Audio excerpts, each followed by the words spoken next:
I started seeing the monster when I was a child. It would stick its nasty head out of the closet or out from under the bed. Sometimes it would even peek up into my second floor window. Of course, when I cried to my mom and dad to come chase it away, they told me there was nothing there. I was safe, they said. I would beg and beg, telling them I knew what I saw, but they always blamed it on the shadows. By the time I started elementary school, there were a few monsters. I see them in different places at once, or in the same place with multiple heads. They followed me around some days, but my parents always blamed them on my wild imagination.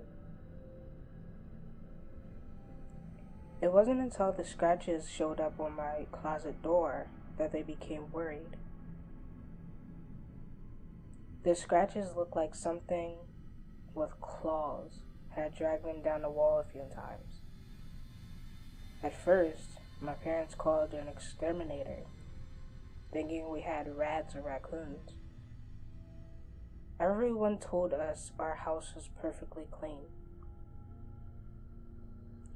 I remember very vividly after the third exterminator that week left. My mother dragged me upstairs in frustration, and swinging open my closet door, she roughly shoved my hand up to the wall. It wasn't until she gasped that I realized what she was doing. The marks were the same size as my nails. I saw a lot of therapists after that, up through 6th grade. About half of my free time was spent in and out of offices, trying to get to the bottom of my problems and prescribing new medications. I did nothing. The monsters still came drove, grinning their nasty little grins and tiptoeing around me.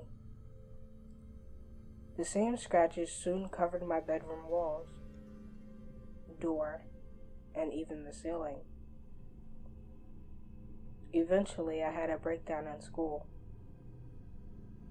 I couldn't get away from those disgusting things, and they were driving me crazy.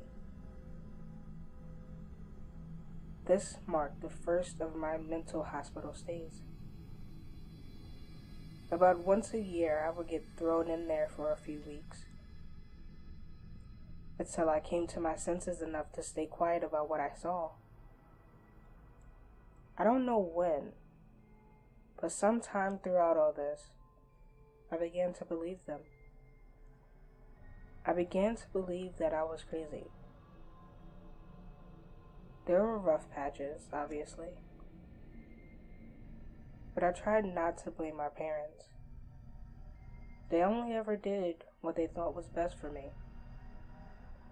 For example, I recently came home from another hospital trip. Upon returning, my parents promised me I could finally redo my room. We worked together today to take out the dresser, the nightstand, bookshelves, boxes, everything. It was all fine. Kind of fun even. Until we removed my bed.